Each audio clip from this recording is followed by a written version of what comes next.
Hi, Jeremy Crow here. In this video, I wanted to do a follow-up to my previous video, what happens when an alchemist dies, which was essentially giving one idea of what might happen when you die based off of alchemy.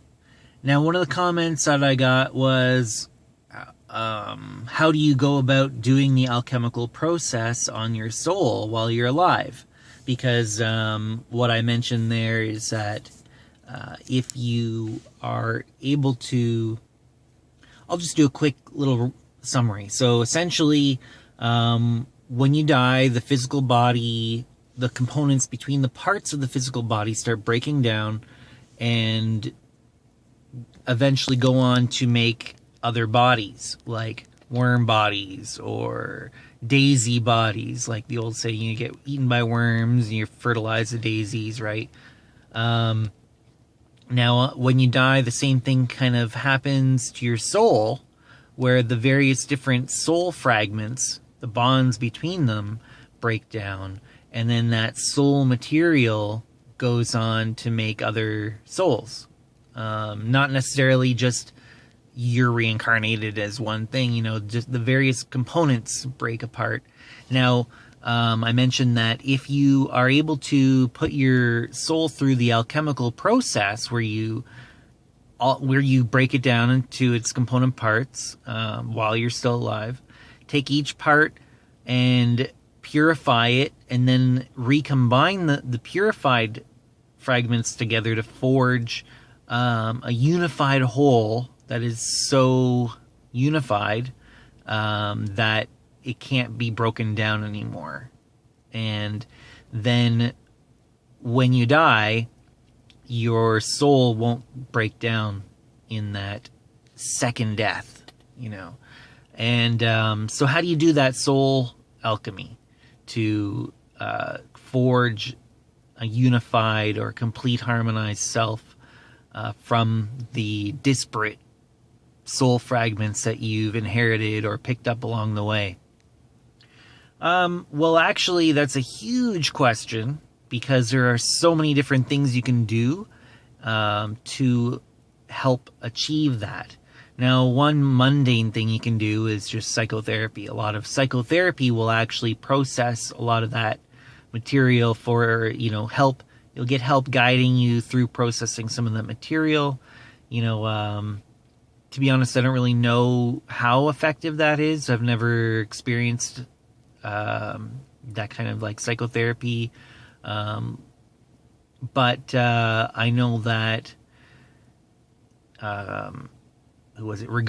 Israel Regardie, a very famous occultist, advocated. He said that he didn't think that anybody should practice magic unless you'd had a year of psychotherapy, at least before starting, or something along those lines. So that is something that generally is considered to be beneficial toward that goal. You can do shamanic soul retrieval. So that's something you can look up. I'm not going to go into the details here, but look up shamanic soul retrieval. And then what they talk about is retrieving soul fragments that have been lost or estranged or whatever, and reintegrating them into the soul, or into the to the self in a healthy, integrated, manner. So another thing you can do, and this is kind of, related to the soul retrieval stuff, is you can do lucid dreaming.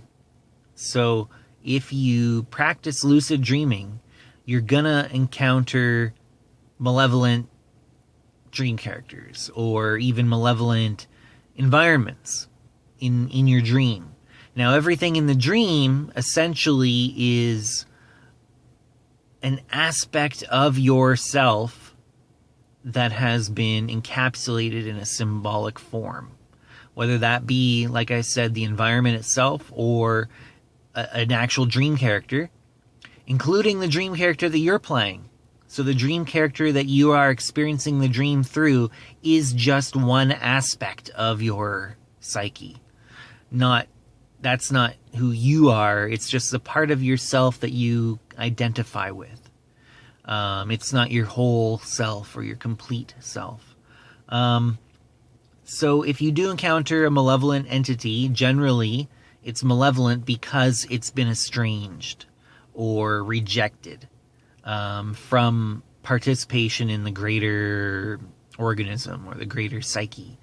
So what you need to do, generally what you can do, is project unconditional love toward that entity, whether it be, like I said, whether it be a character or something that, you know, is a little bit more apparently inanimate, like an environment, an element of the environment or something. Project unconditional love toward it. You can even do this through like a visualization, like a beam of white light coming out of your heart, and try and feel that unconditional love as much as you possibly can. And there are practices that you can do to build up that ability to do that. Bodhicitta, I think, is the word in Buddhism. There's a practice that you can look up, bodhicitta, I think it's called, something like that. And it's a practice that you can utilize to exercise your ability to generate feelings of unconditional love and compassion at will.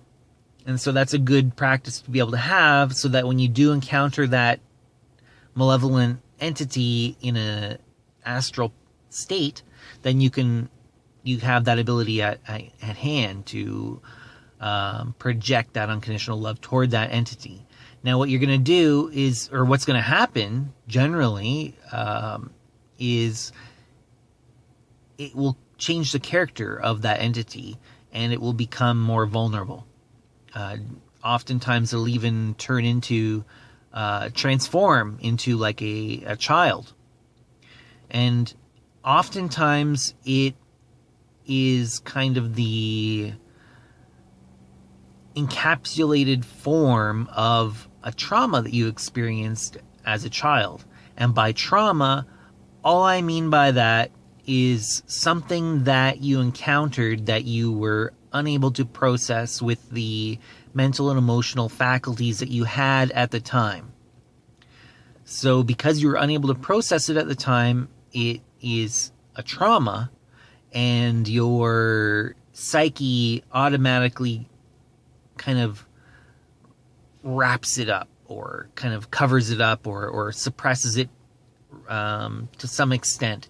It puts it into the shadow of your mind, in a sense, where it's difficult to utilize that information to correlate with other pieces of information in your psyche, because it's trying to isolate itself in order to protect your psyche from mental damage, essentially, because you can't handle it at the time. Now, these happen all the time when we're kids, and it's not really a big deal, but they accumulate, and it takes up a certain amount of mental energy in the background just to maintain that firewall around it. You could call it that shadow cloak. You know, that takes energy to maintain.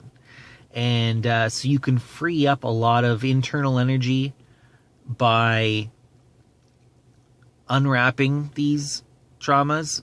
Do it gradually. Be very gentle with yourself and loving with yourself when you're doing this, because it takes time. So you can, once the entity turns into kind of like a child, you can go in and explore the memory often, or it might even be a symbolic memory. It might not be an actual memory. It could be a symbolic scenario that represents something.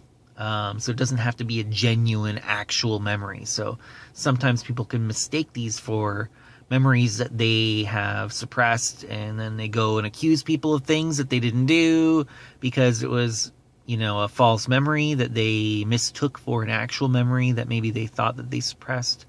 So you got to be careful about that. Memory is such a slippery thing, and people can misrecall events immediately after they happened. So just think, traumatic type things that you encounter on the astral plane that present as memories may not be, just to be aware. So what you can do, one technique you can use is explore that memory or that scenario, that symbolic scenario, and process it using your now adult, matured mental and emotional faculties, and explain things to the kid a little bit to make them understand, to kind of, or even just comfort them, and allow them to realize that it's not a big deal or whatever, right? And really, this is, you're kind of interacting with parts of yourself. Parts of yourself are interacting with other parts of yourself. But, and by the way, this is closely related to evocation of spirits. The classic practice of evocation of spirits is very closely related to this type of work. But, anyway, that set aside, often when you do intervene into that memory as an adult, kind of, you're kind of almost changing it and transforming it. And often you will experience a cathartic release. And that really is what is, and you may cry, you may shake, it might wake you up, you can do this in a mental projection as well, where it's not full on lucid dream, where you're fully in the astral, but you can actually do this where it's kind of like a mental projection, where you are, it's almost like daydreaming for pros, where you'll get so into the daydream that when you have conversations with entities or characters in that daydream,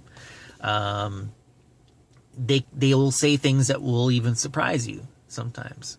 And so that you're into that state when you're getting reactions that you didn't consciously anticipate from these entities. And that's a form of almost the same thing as daydreaming, mental projection.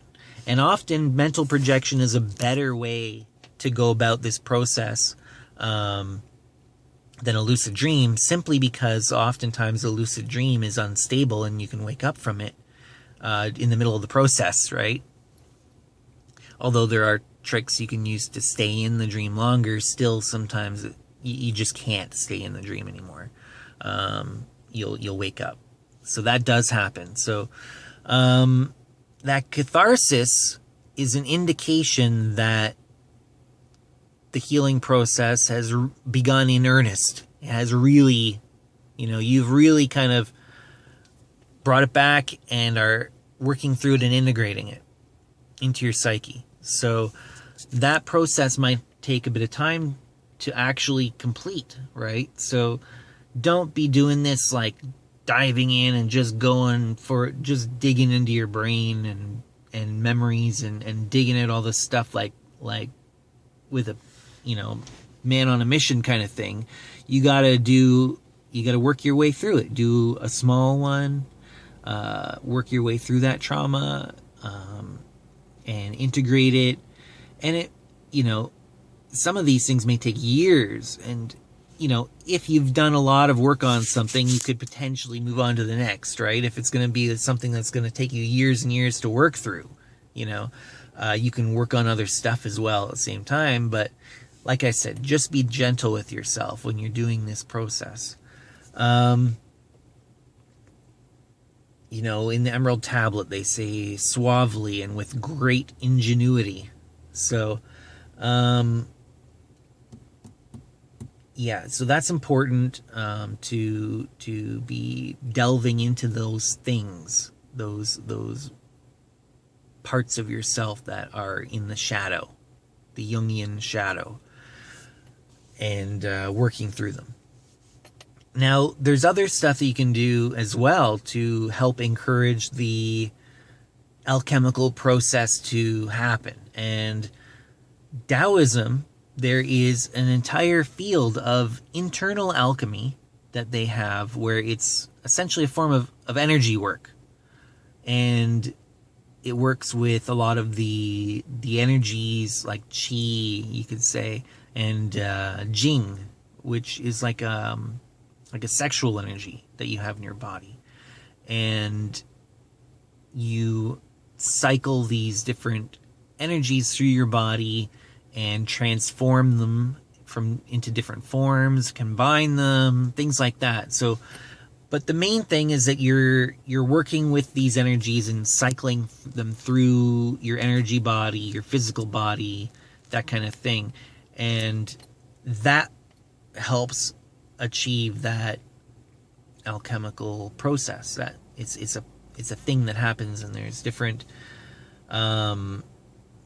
unifications of different things, and it's quite a lot. It can get quite elaborate, but that's another thing that you can look into if you're looking to do this to help the process along the way, is Taoist internal alchemy, sometimes referred to as Taoist Tantra, but it's not technically Tantra. It's just a convenient way of describing it because people in the West kind of know what Tantra is a little bit. I mean, most people, when you hear Tantra, they just think of, you know, sexual practices, but it's a lot more than that. So even then, the word Tantra kind of is loaded, and it's kind of a bad word to use to describe Taoist internal alchemy, because again, like, I mean, it's a good word to use. It's just that it's not Tantra, for one thing, and most Westerners have a skewed version of what they think Tantra is anyways. So while, you know, if you were educated, it might be a good analogy to use. Say, well, it's kind of like a form of Taoist Tantra in a sense, you know. It's definitely an oversimplification, but anyway, don't want to ramble on that for too long. Taoist internal alchemy is good. Another one you can do is there's external lab alchemy that you can do. That's more like Western form, I think, is probably the most developed form of lab alchemy, is hermetic lab alchemy. And what you can do is you can produce alchemical preparations. Typically people will start with the plant realm because it's a lot less dangerous to work with these materials. And it's less dangerous and more ethical in some ways. So there's the plant realm, the animal realm, and the mineral realm, which usually deals with metallic substances. So the animal work oftentimes can be unethical because of working with, you know, one of the things that they used to do is they would put a live bird in a thing, like in an enclosed glass thing, and, you know, stuff like that. So, you know, some elements of the animal work are unethical. Some of it is just really gross. So, like, some people will work with their blood, and their lab just smells like rotting flesh all the time, because they're dealing with, like, fermentation of their blood. And some people will use it, like urine is a common substance to use in the animal realm. So, some of it's kind of gross. And, you don't want to stink up your lab necessarily all the time with these, distilled urine and, fermenting blood. And the metallic realm is definitely usually what people go to next after working in the plant realm. And there are some less dangerous things you can do in that realm before you get into the really dangerous type stuff. Like working with lead can be very dangerous, and mercury even more so. But there are things you can do. You can create oil of iron and things like that. But one thing you can do is you can stick to the plant realm. You can create spagyric preparations, which is essentially just taking plant through the alchemical process, and you'll create an herbal simple, for example, is a liquid way of converting plant matter into a quintessence. You could use grapes. It's almost the same process as making wine, but there's a couple extra steps in there that aren't included. But making wine, if you know how to make wine, you're already halfway there. And so what you can do, I know this is turning into a ramble again, but what you can do is you can learn how to make these plant preparations, and then once you're confident in your abilities, you can actually start consuming very small amounts of these preparations. Like you would take, say, a teaspoon of the liquid of an herbal simple and put it into a glass of wine and drink it. And that herbal simple has a small amount of quintessence of that plant. And that has an effect, a transformative effect. It's very small, mild, because in the plant realm, you don't get really strong quintessence that in high quantities. But it is another little thing you can do. And you can integrate it with ceremonial work if you want to. You could easily turn it into a kind of a Eucharistic almost ceremony with putting a bit of the herbal simple into the wine and drinking it as a sacrament. Those are some good ideas that you can start with. There's probably other things you can do. I know for sure there are other things you can do. You can do the Abramelin operation, and that will have a huge impact. But honestly, I would be very, very careful about doing the Abramelin. But read it and get some inspiration from some of the ideas in there, maybe. So that's what I wanted to tell you about how to go about doing this alchemical process on yourself, on your soul, while you're still alive, to not only prepare for death, because you don't even know if that's going to happen, but this actually makes you into a more Jung would have referred to it as the individuation process. So it actually makes you into a more whole, complete, integrated person with personal integrity and personal power, because you're not divided anymore. Imagine the difference between an incandescent light bulb, or a candle, but let's just say an incandescent light bulb where it's giving off light in all directions, diffusely, and even some of it isn't even some of the energy just burns off into heat, right? Now imagine if you were able to take all of that light and have a coherent waveform of that light and all pointed in the same direction. Now you have a laser beam. and it's 100% being converted into light, and it's so powerful, the light, it can become so concentrated and so powerful that it can actually affect the physical universe.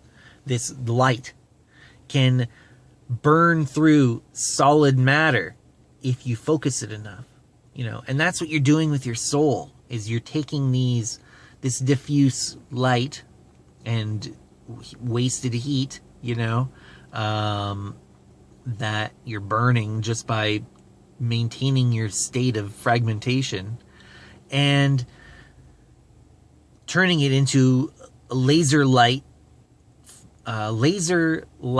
like focus, in your unity. So I mean, just imagine how powerful that is, to if you could turn your personality into that, you know, convert your soul into that. So hopefully that helped. Hopefully that answered your question. Hopefully that gave you some leads on where to do some more research. And yeah, well, if you like the video, I hope you'll subscribe. Click the like button as well. This helps me get more viewership, and more people can enjoy these videos. And I'll see you again later. Bye.